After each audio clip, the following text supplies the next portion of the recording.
Welcome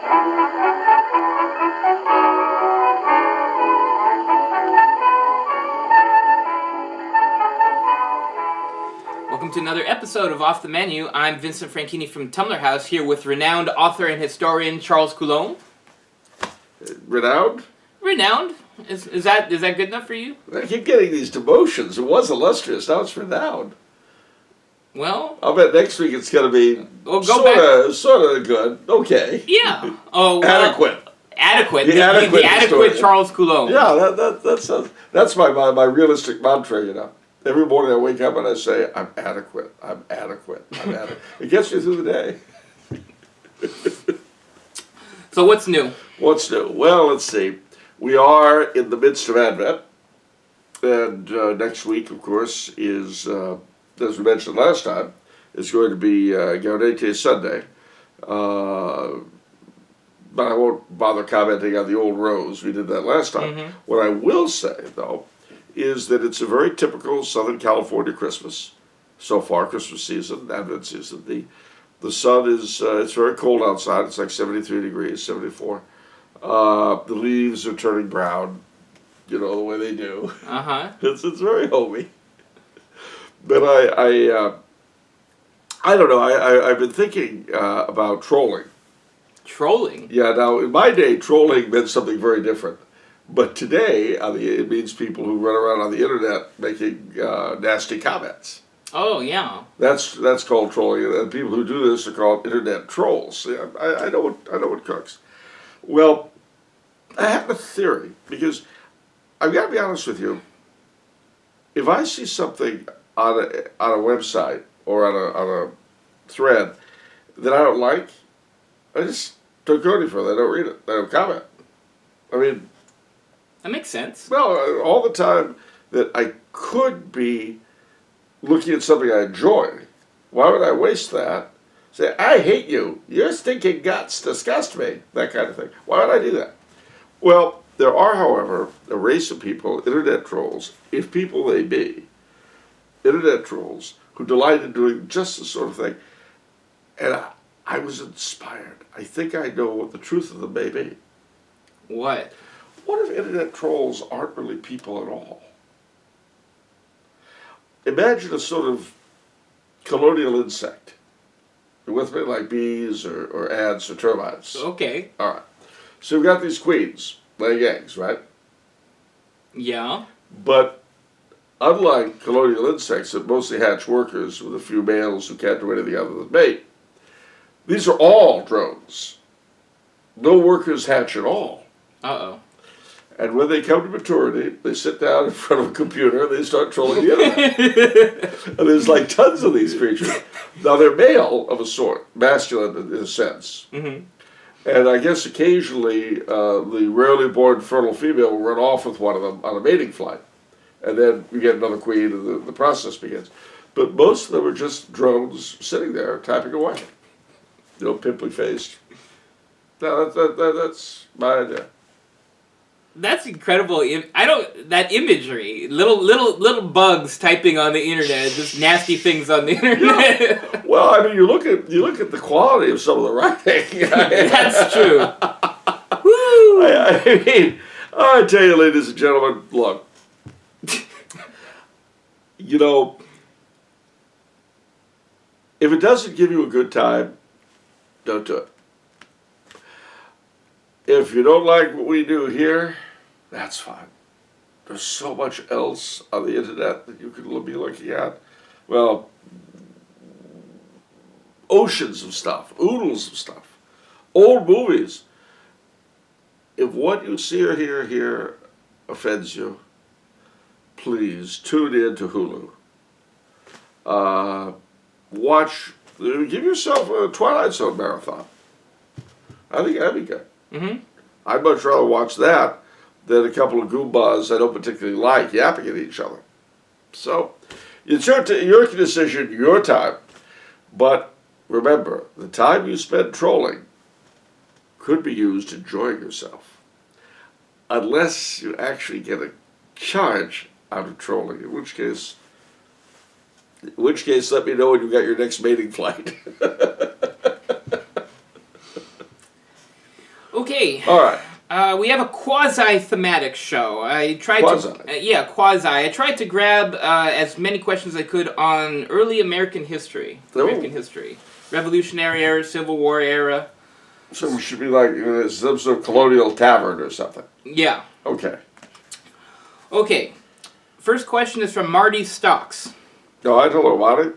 What do we got? Did Catholics own slaves in the Confederacy? Were Catholics even landholders in the South during the War of Northern Aggression, or in the other territories around the time of the Revolution? Oh, yes, indeedy. Oh, I'll say. Religious orders owned slaves.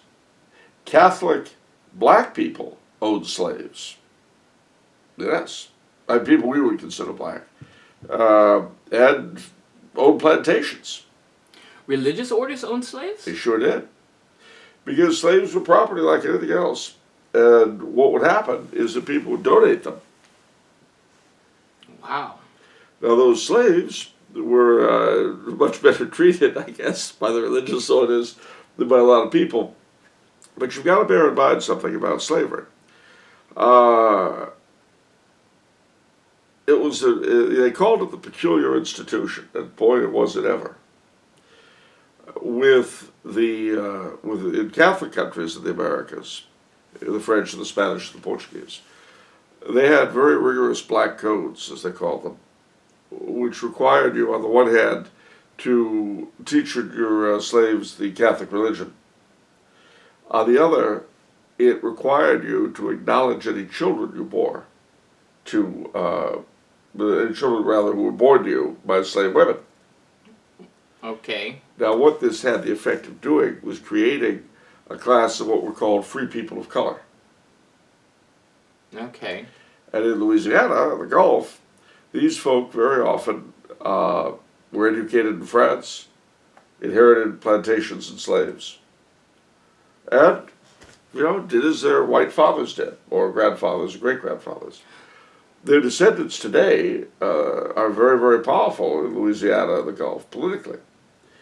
Now, you can add to this that in the English-speaking colonies, slaves with white blood were generally more expensive.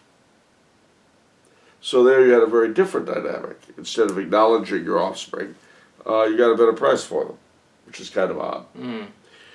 It was a peculiar institution, as I say.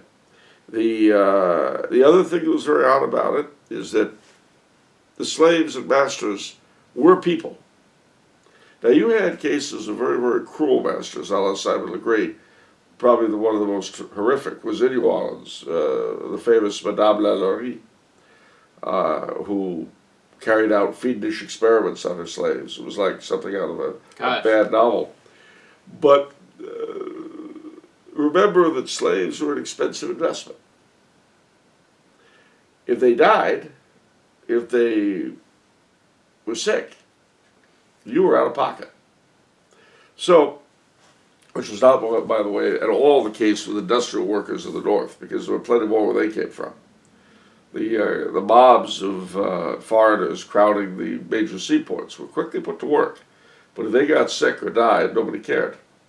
Mm. Now, I mention all this as a build-up to a terrible truth that people don't like talking about, but I don't mind talking about it. One of the great fears in the South prior to the Civil War was slave rebellion. And they had a fear like the Nat Turner Rebellion in the 1830s in Virginia. Horrific. Horrific. And they always had the idea of Haiti in front of them, where they'd had this horrendous murder of whites in 1792. Well, that was the great fear of the South up until the Civil War. But then the Civil War, the War of Northern Aggression, broke out. And what happened? The vast majority of the white male population of the South marched off to fight the war, leaving their women and children and property behind. In whose keeping were those women, children, and property? They're slaves. How many slave revolts were there during the Civil War? Ooh. 0. Wow. Wow, indeed. Now, I don't care to interpret that factoid or to explain why it would have been that way. What immediately hits me is that slavery, at least in its last few decades, must have been rather different than it had been before in most of the South. I say this because there was no Nat Turner revolt. Wow. Now, the other interesting thing is that many a slave was tortured to death by Union forces for refusing to reveal the whereabouts of the master's silver. That's another thing we don't talk about, because these are embarrassing to everybody. Northerners, Southerners, black, white, these are factoids that upset our personal apple carts. You had another factoid which amazed me before the show, which was that the slave trade was conducted through New England. This is correct. And then it was only after, I guess, the slave trade became unprofitable that suddenly, as you say, New England grew a conscience. They sure did. 1808, it became illegal according to the Constitution. And, I say, my pearls, my pearls. There's slavery in this country. Oh my gosh. Yeah, and I'm not making a dime off it. I mean, it's terrible. That's what I meant. You know, the slave trade, that is to say, the transportation of captive blacks, bought from blacks. Let's remember that. Bought from blacks in West Africa. Bringing them here was done by New England ships. And of course, slavery was very much a going concern in New England until shortly after the Revolution. But not having large plantations or anything like that there, it wasn't nearly as profitable. And then as now, New England was all about the profits. Okay. How did the Carrolls get wealthy? Did the Carrolls own slaves? Where did they come from, or were they converts to the faith? They came from Ireland. Who are the Carrolls? The Carrolls are a very prominent family to this day in Maryland. They produced a signer of the Declaration of Independence, Charles Carroll of Carrollton. His cousin, John Carroll, who was the first Archbishop of Baltimore, first Bishop of Baltimore, and John Carroll's brother, Daniel Carroll, who I believe was very prominent as well, and he was also the Grand Master of the Grand Lodge of Maryland of the Freemasons. But they're a very, very prominent family, still are. One of the very few remaining colonial land grants, Dorrigan Manor, is still in the hands of the Carroll family, of one branch of them, because there are a lot of them. Mm-hmm. Remember, ladies and gentlemen, when you're speaking of these colonial families, if they're not extinct by now, they're huge. They got members all over the place. But the Carrolls were they were from Ireland originally. I forget the origins of their wealth, but they were given large grants of land for tobacco and all that by Lord Baltimore, and they played a very prominent role in the colony. Many of them apostatized. Many did not. Mm-hmm. But Charles Carroll of Carrollton was the only Catholic signer of the Declaration of Independence. All of his children married non-Catholics, and none of his direct descendants today are Catholic, to my knowledge. His cousin, John Carroll, our first Archbishop, he was the fellow that went on a trip with Benjamin Franklin to Canada to try to get the French Canadians to switch allegiance during the Revolution. They failed, and he got a local excommunication of the Diocese of Quebec, which is why when he became bishop, he had to go to England to be consecrated rather than going up there. But when Pius VI asked Benjamin Franklin, the most notable American of the day, for advice on choosing a bishop for Baltimore, he suggested John Carroll for the very good reason that in all the months they'd spent together, going to Canada and coming back, never once had Father Carroll mentioned religion.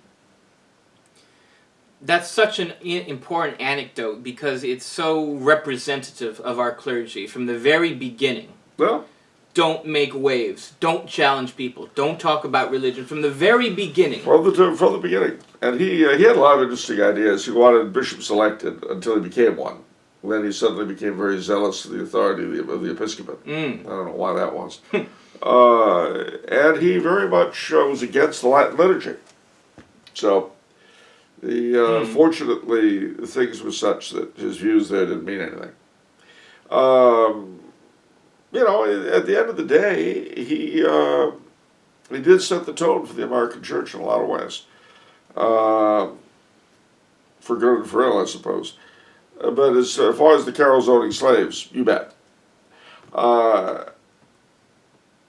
Slave owning was something that virtually every individual or institution of wealth had. Universities owned slaves. Whoa. Oh. The Episcopal Church owned slaves. Everybody owned slaves that had money. The vast majority of people not having money, of course, did not own slaves because they were very expensive. Okay. Max Wild has a question for you. Okay. I'd like to ask Charles what his opinion is of the Declaration of Independence. I got the impression reading Puritan's Empire That book? that the Continental Congress had no authority for being. Am I correct in thinking that this august body of rebels was illegitimate? Well, I don't know. What's legitimate? Let's say that we got a group of private organizations in all 50 states to send us delegates to, I don't know, the Bonaventure Hotel in downtown LA. And we declared that from now on we're the government. Wow. And let's say we had some tremendous cause, like, I don't know, gay marriage was being imposed on the country or something. Something impossible to believe, but, imagine that something that just flew in the face of everything that the vast majority of Americans pretend to believe was being imposed on us. And then the Bonaventure Assembly, as it's called, declared themselves the new government of these United States and ordered everyone to swear allegiance to it. And if you didn't swear allegiance to it, you'd be punished. Wow. Well, what then? I don't know. How would you feel about that? What would your judgment be? Now, you might say, where do you get the authority to do this? Well, the answer is, I told you, private organizations in all 50 states. True, but those private organizations are made up of the wealthiest people in each state. Now, see, doesn't that make a difference? We're back to New England and the money again. So you've got all these wealthy magnates sending delegates here to the Bonaventure Hotel. We make this declaration. And from now on, Los Angeles is the capital of the United States, and we are going to wage war on the Washington government unless they surrender. What's wrong with that? Gosh, it's a little bit weirder in the modern context. Oh, well, you see, if you want to examine the morals of an issue, you have to remove it from its historical context. If you're going to, unless you're going to say that morals are entirely situationally based, but I can't do that as a Catholic. So we're trying to get at the abstract principle. So, is the Bonaventure Assembly a legitimate gathering? Remember, it represents all the wealthiest people in each of the 50 states, just as the Continental Congress did in the 13 colonies. Doesn't wealth alone confer some kind of legitimacy? And in many cases, these are the very people that are already running their local state assemblies. Okay. You've got a few judges of state Supreme Courts in on the deal. Maybe even one or two state governors. Ah, see? Okay. And aren't the government in Washington violating all we hold dear by imposing gay marriage on the entire nation through judicial fiat? This is an impossible situation, ladies and gentlemen, of course. Now, we're not talking about some minor thing like taxation. We're talking about something that goes to the very heart of morality. Wouldn't that confer legitimacy on the Bonaventure Assembly? Pardon me for saying it, but you almost make it sound like a convention of micronations.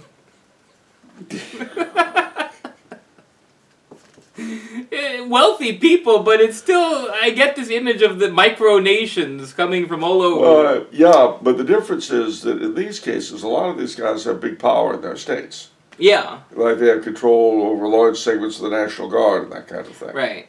So it's not, and they've been conducting at home purges of people loyal to the Washington government. So, if you hold a commission, say in the Pennsylvania National Guard, and some of your brother officers say, "Well, who are you loyal to, Bonaventure Assembly or the Congress in Washington?" And you say, "The Congress." You're out of a job. It's uncomfortable thinking about this comparison, the Bonaventure Assembly. Why? Something's off. What's off? Oh, because we'd never have the guts to do anything like that over something as important as gay marriage. But wealthy people back then, over something important like money, now they would get excited. The government back then was less established. We have things settled. Everything is settled now. It wasn't settled back then. Oh, it was settled, all right. It was as settled as it is now. It was quite settled. They had, let me tell you something, a couple days ago, December 13th, was National Guard's birthday. Okay.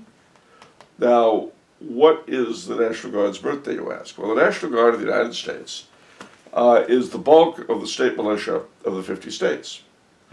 It owes its birthday to December 13th, 1636, when the colony of Massachusetts Bay, His Majesty's colony, organized the first 3 militia units in this country.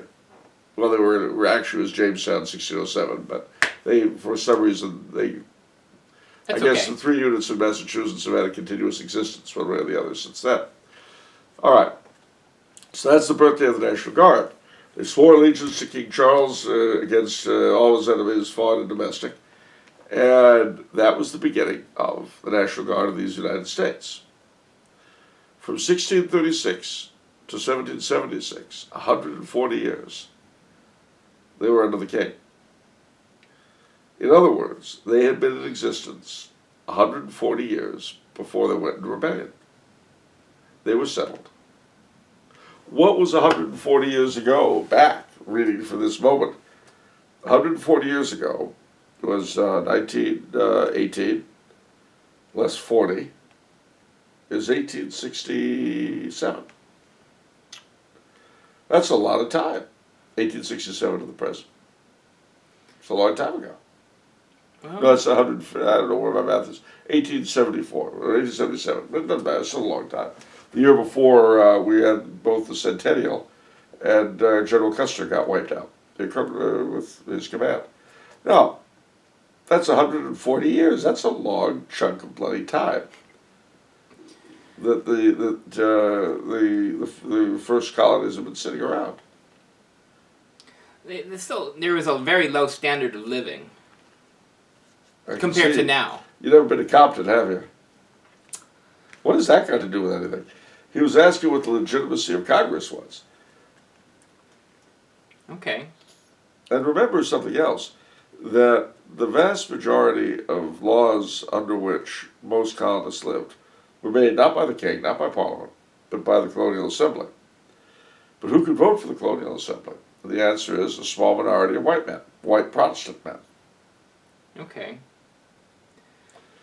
Legitimacy? Time to run back to the Bonaventure Assembly. Okay. You're never going to look at that hotel the same way again driving past it. You're going to say, that's where they met. You've ruined it. You've killed it. You're going to say, that's where they met. I know. Ladies and gentlemen, when you're finished listening to this, you look up the Bonaventure Hotel and see where history was made. Okay. Okay, next question is from Laramie Hirsch. Okay? Before the Civil War, the Federalist North is categorized as right, and Anti-Federalist South is categorized as left. But is it possible to say that culturally, the aristocratic South was culturally right, and the North was culturally leftist? Well, the problem is using the phrases right and left, because they don't really mean a lot here. Also, it's not entirely true to say that the North was Federalist and the South was Anti-Federalist. because you had large minorities on both sides, anti-federalist groups in the north and vice versa. Also, when we speak of the agriculture of the aristocratic South versus the North, you got to bear in mind that both sides had their aristocracies. They were just very different. In the North, agriculture was looked up to because you had these great plantations and all this.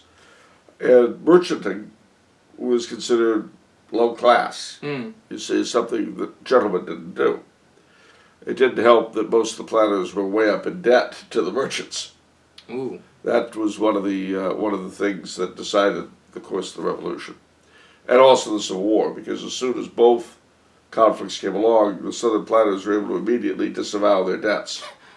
Well, that's nice. Well, yeah, because at the time of the Revolution, they were in debt to London merchants. At the time of the war between the states, they were in debt to New York merchants and New England merchants. So all at once, poof, debts are gone. The problem with agriculture on a grand scale, ladies and gentlemen, is that while it's labor intensive, if you've got bad years, you're still stuck with debts. So anyway, it made one of the byproducts. I'm not saying this was the major reason either for the Revolution or for the war between the states, but nevertheless, it certainly did allow them the ability to disallow their debts like that, which is a great help. Yeah. In the North, merchanting was considered aristocratic. You know, smuggling people like John Hancock. And agriculture was considered something for the lower classes, the people who couldn't make it anything else. Part of the reason for this is that New England was much more hard scrabble than the South. And interestingly enough, after the Revolution, when the Ohio country opened up, you had a huge depopulation of the Massachusetts, well, the whole New England countryside, as tons of Yankees went west to get real good farmland, which they just didn't have at home. Very rocky soil and so on. To this day, the idea of the Yankee farmer as being kind of a dolt has been reinforced by the idea that his ancestors stayed behind when the smart people got out of Dodge, which I think is unfair, but there it is. That, you know, there are things like swamp Yankees, and they talk about the inbreeding and all this. Well, that all came about partly from the disdain that agriculture was held in New England. But don't kid yourself about the North not having an aristocracy. They sure did. It's just that it was based on different things. New York was interesting because they did have an agriculturally based aristocracy. The manor lords, the patroons, up until the 1830s. And certainly in Boston, New York, Philadelphia, you had and have a very snooty urban aristocracy. They're just not, generally speaking, agriculturally based. So as I say, the whole right and left thing doesn't really fit. There are aristocracies and there are aristocracies. And the Revolution was brought about, the American Revolution was brought about by a sort of coalition of the aristocracies or oligarchies of each of the colonies. But these were very, very different. So, in the South, for instance, where the Anglican was the established church, and a lot of those merchants whom we referred earlier were Presbyterian, Calvinist. In the South, Anglicans tended to be loyalist, and Anglicans tended to be rebel, and Presbyterians tended to be loyalist. But bear in mind that these guys were the same merchants who were having their debts disallowed. You see, in other words, you're a Presbyterian merchant. You've got all the plantation owners in your district in your debt. Suddenly they're declaring independence and disallowing their debt to you, and you've become a brave soldier of the king. I see. So I mean, it's weird. In the North, on the other hand, where the Congregational Church was established, and where Anglicans were often poor farmers, there Anglicans tended to be loyalist, and Congregationalists tended to be rebel. So you see, it was different in each colony. And that's why, to understand either or both the Revolution and or the Civil War, you really need to read a lot of local histories, and patterns will begin to emerge from them in a way that the general histories that we read just don't. Interesting. It goes back like this lack of slave revolts, Yeah. Why did things happen the way they did in this town or that? And you read enough. I mean, I'll give you another example. During the build up to the war between the states, the 13 original states. I mentioned this before, but it's worth in this context reminding ourselves. It's interesting that those districts in the north that had been loyalist tended to be Copperhead, that is, pro-Southern or anti-war in the north. But in the south, those loyal districts, loyal to the king, tended to be Unionists. Yeah.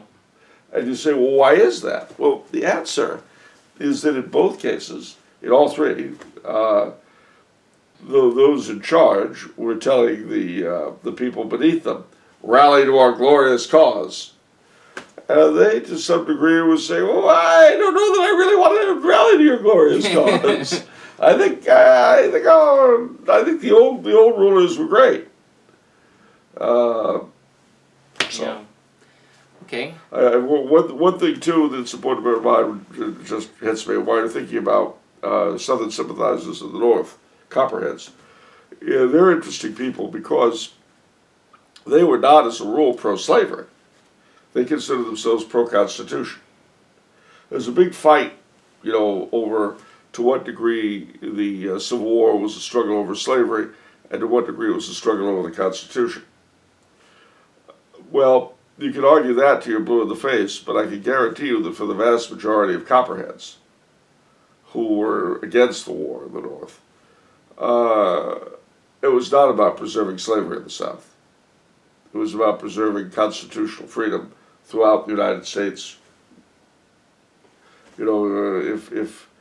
If slavery could be abolished by fiat of the federal government in the South, who was to say that they couldn't do something similar and more awful, like, I don't know, impose gay marriage in the North? Yeah. Yeah. Okay. I'm sorry, ladies and gentlemen, I'm feeling rather subversive today. That's okay. I don't mean to. We unconditionally accept you, Charles. Ooh! Gosh. Doesn't a warm, fuzzy feeling? I feel engulfed with love, coming not just from you, but from our entire audience. Ow, that was a troll. It's all right. You know who you were. I felt that just now. But for the rest of you, thanks for this warm, gooey feeling that's overcoming me. Okay, Max Wilde has another question for you concerning an anomaly that he found in your work. Puritan's Empire. Was it anomalous? What? No. Ah. It concerns the Chevalier de Saint-Sauveur. Sauveur, but that's okay. That he was a French naval officer who was killed in Boston by Bostonians. In your account, it says he was killed defending the Blessed Sacrament as it was being taken in a procession in a monstrous with incense, canopy, and such from the French ships to King's Chapel. And on September 15th, an angry mob of anti-Catholic Bostonians attempted to get at the sacrament. But I have not found any source of this account. What I found doesn't mention this procession at all. It only mentions an outbreak of violence around a bakery the French had set up to feed their sailors in Boston. Which is the true account? Is this an instance of American revisionism? Yes, it is.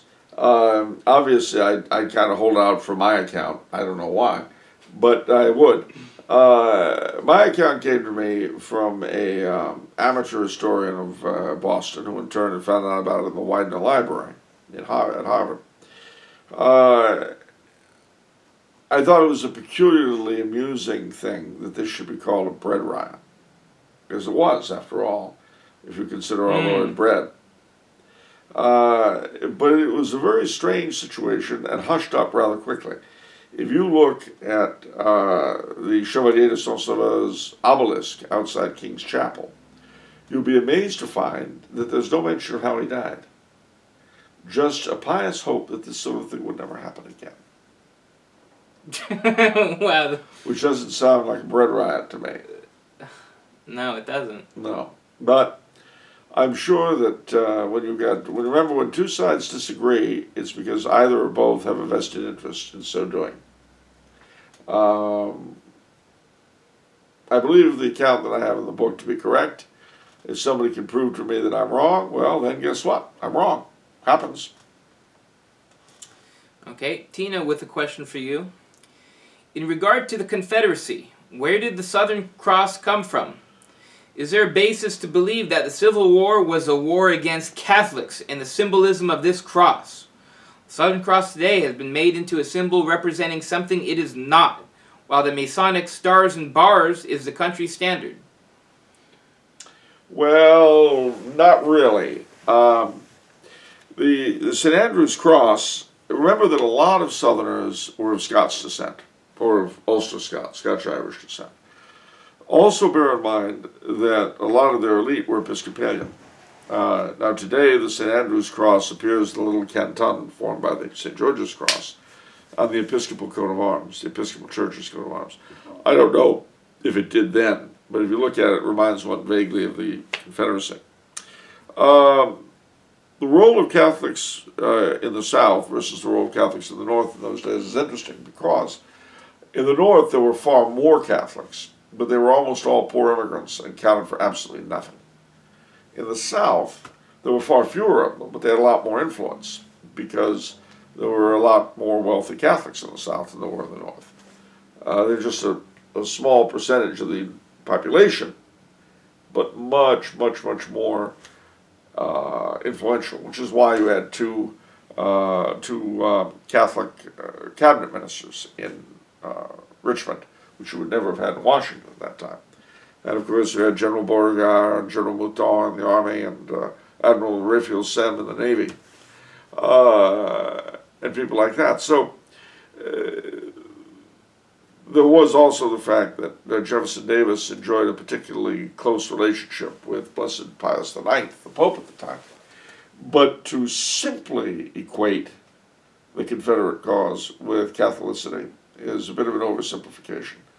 There were certainly very, very pious and devout Catholics on both sides. In the South, I can think of the later convert Sidney Lanier, and particularly Father Abram Ryan, the poet priest of the Confederacy, who was a chaplain in the Confederate Army. But don't forget that people like Archbishop Ireland, who was a chaplain for the Union Army, or Dagger John Hughes, the Archbishop of New York, were completely convinced of the Union cause. So, I mean, that's the unfortunate thing about civil wars. They tend to divide people who grace and nature never designed to be divided. But that's where human sin comes in. Personally, I tend to the belief that, to a slighter degree, the Confederacy perhaps embodied Catholic values more than the Union, but only slightly. And it's not cut and dried at all. But it certainly was the last episode in what Kevin Phillips called the Cousins' Wars, which he sees as a series of conflicts starting with the Reformation in England and Scotland and Ireland, down through the Wars of the Three Kingdoms, the English Civil War and the Confederate War in Ireland, the so-called Glorious Revolution, the Jacobite Wars, our Revolution, and our Civil War. He sees these as a connected and coherent series of conflicts, and I think that there's a lot of merit in that. When it began, England was a small Catholic kingdom at the very frontiers of Europe, and when it ended, the Anglosphere bestrode the earth like a mighty colossus, and was not Catholic, and well on its way to not being even Christian in any real sense. Okay. Next question is from Robert Shipman. What are your thoughts on founding Father James Wilson's view that the Revolutionary War was fought against a corrupt Parliament, not the Crown? and how this perspective of the war has been lost to time? Well, I think there's a lot of merit to it. Eric Nelson, in his recent book, The Royalist Revolution, explores that very issue. And he brings up, I think, some very important facts. The Declaration of Independence itself was aimed against the king. And there are reasons for that come out in another book called The King's Three Faces, about the image of the king as an abstract in the colonies played out in his first 150 years. But it certainly is true that there was a segment of revolutionary opinion and revolutionary propaganda that appealed to the king over the head of Parliament and the ministry, which was responsible for Parliament. But here was the problem. George III, who has been described as a Jacobite without courage of conviction, in the sense of wanting a real monarchy, he was between a rock and a hard place, because on the one hand, he believed in the settlement, the constitutional settlement of 1688, which placed sovereignty in Parliament, because that had put the Hanoverians, and thus himself, on the throne. Had they not had the sovereignty of Parliament, then the Stuarts were the rightful heirs, and that was it. But since the time of Queen Anne, when his grandfather and his great-grandfather had been kings after she died, power had slipped out of the hands of the king into those of his ministers in Parliament. Power that was still theirs under the 1688 Constitution. The reason for that was that George I spoke no English at all, and George II not well and didn't really care. They were both much more interested in Hanover than they were in England. And so they basically allowed the Prime Minister to usurp real control. But George was the first one of them whose first language was English. And as he described himself, he was the first of his family to glory in the name of Britain. So he was quite keen on reestablishing the status quo that had been under Queen Anne. The problem with that, however, was that to do so he had to have a prime minister of his own choosing. That didn't turn out very well the first time with the Earl of Bute, who was a favorite of his mother's and whom he had made his prime minister. He had to face total refusal to cooperate on the part of Parliament, the Whig majority. So he had to wait. And finally, in 1770, he got a prime minister that would do what he told him, and this was Lord North. But things like the stamp tax and all that, which had already poisoned the atmosphere, those he had had no control over. And for him to simply try to administer the colonies directly without Parliament or the ministry, to him seemed to be completely unconstitutional. That was one side of the problem. Other side of the problem, though, was that there were obviously a lot of the Whig oligarchy in England who did not want him to retake that authority, and if anything, wanted to reduce him to another figurehead. Right. Similar to what we have now. Right. Those folks, in many ways, collaborated with the Whig oligarchies and each of the little oligarchies in each of the American colonies. Yeah, that's one of the things that stood out to me in Puritan's empire. Particularly, the most notable thing that makes me think of the two oligarchies, the one in the colonies and the one in the English collaborating, is General Howe. General Howe. As I was reading it, I was screaming that the loyalist general he's basically cheating. He was throwing the game. He was throwing the game. And the best part of it was that when he retired and came back to England, he was summoned before a parliamentary inquiry committee, and he said, when he was asked, why'd you do that? He said, the answer to that question is political, and I choose not to give it. What a scumbag. Yeah, he really was. And then, of course, by that time, France ended the war, and that was the end. Yeah. Because without the superiority of the Royal Navy, there was no way that Britain could win. There was no way that the Loyalist troops, as opposed to the British troops, the American Loyalists, could be supplied. So And then the final straw was when Catherine the Great of Russia organized what was called the League of the Armed Neutrality, in which she said basically that if Britain did not make peace with its colonies, every nation of Europe that was not already at war with her, France, Spain, and the Netherlands, other than them, would declare war. Wow. So there wasn't a lot they could do about that.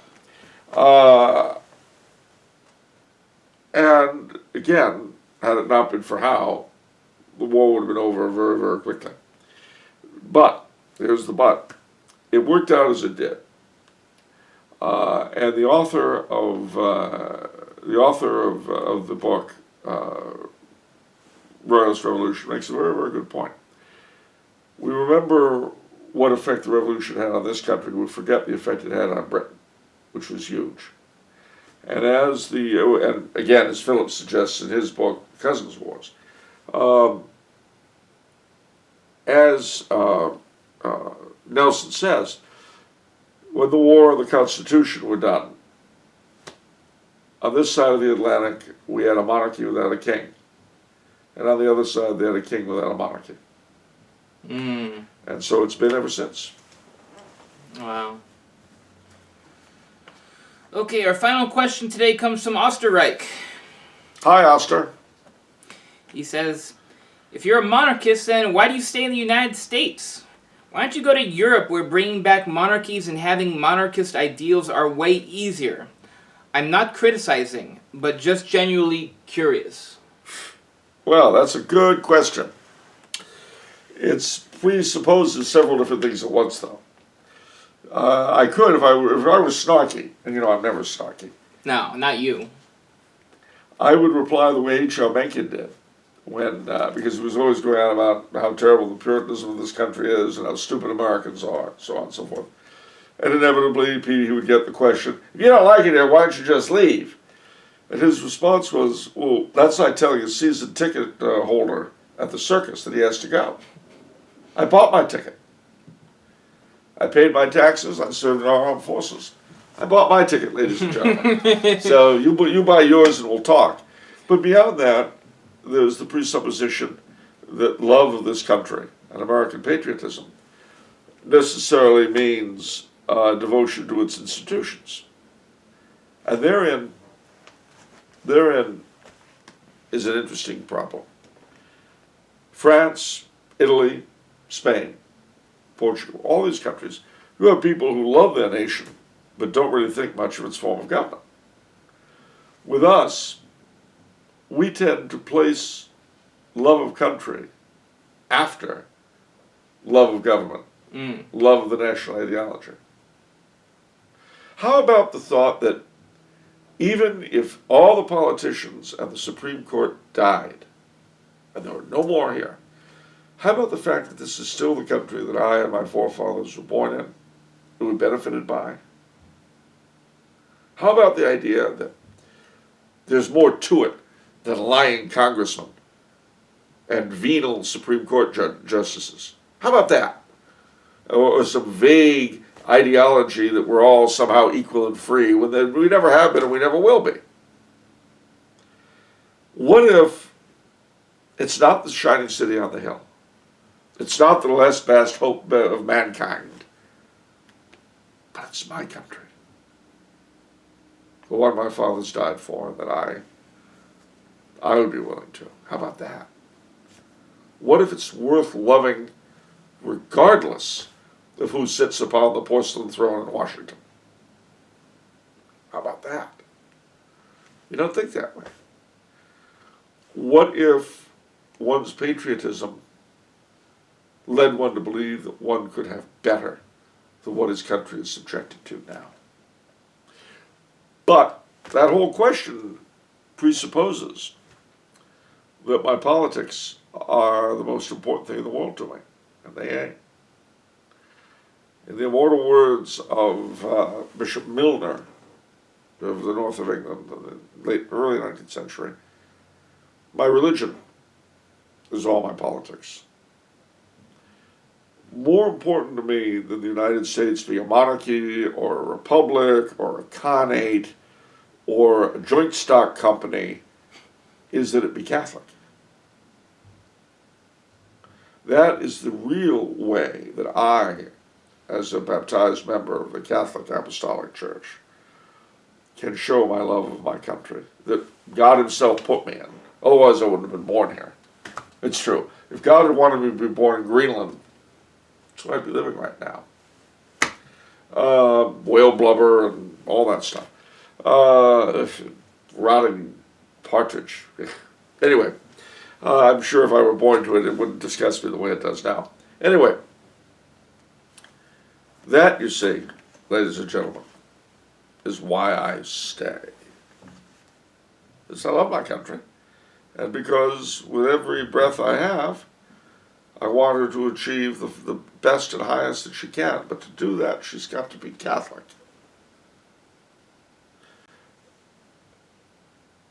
Before one really worries about the kind of government one has to worry about what kind of country one has. This is no more a Catholic country than Ireland. Oh, sorry. I shouldn't bag on the Irish.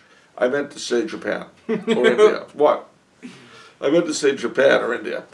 Ireland sort of slept up. Anyway, so that, you see, is why I don't leave. Why didn't, if Father Serra wanted to live in a Catholic state, why did he stay in California? Why didn't he go back to Spain? Ooh. I don't know. If I wanted to be strictly political, I'd say if John Hancock didn't like living in a monarchy, why didn't he move to Venice? See? Yeah. Of course, not being a Catholic, the Lords of the Night would have arrested him there. Why didn't he move to the Netherlands? That was a Protestant republic. Yeah, in those days it was a republic. Now it's a kingdom. So John Hancock and those guys, why didn't they move to the Netherlands? Or Switzerland, Protestant Switzerland, Geneva, Zurich? Why didn't they move? Why didn't they get their tuckuses out of this horrible nation, this monarchy, and move out to a nice Protestant republic? And remember, one of the things that upset them about George III was his establishing the Catholic faith in Quebec under the Quebec Act. Their good Protestant consciences were aroused with horror. So you see, why did they stay when they should have gone someplace more in accord with their ideals? Yeah. That was the breaks, ladies and gentlemen. I don't make the history, I just write it. That doesn't really come out too well, does it? No, it doesn't. Well, never mind. All right, is that all the questions we got? That's it. We're done for today. If you enjoyed listening to Charles, you can submit a question once this video is over at the Tumblr House website. And But wait a minute. You get a lot of questions. How do I submit a question? Oh, well, on our end screen, right after we're done here, it'll pop up. It'll say Submit Questions. Click that button. It's the Contact Us page on the Tumblr House website that you'll be directed to. That's how you submit the questions. Yeah, but how do they submit the questions? I just told you. Yeah, but it says that on the site, and still a lot of people will send you notes asking you how to submit questions. I don't think they've actually watched the episode. They just want to submit questions. Okay. They're not interested in other people's questions. They're interested in their questions. Ah, all right. Well, see, I have to be interested in everyone's questions. What about, why does McDonald's have hot on their cups? Because we need to know that coffee is hot. That's it? very important. I always thought it was, well, never mind. All right, well, seriously, ladies and gentlemen, we've had a lot of fun here, and we hope you will.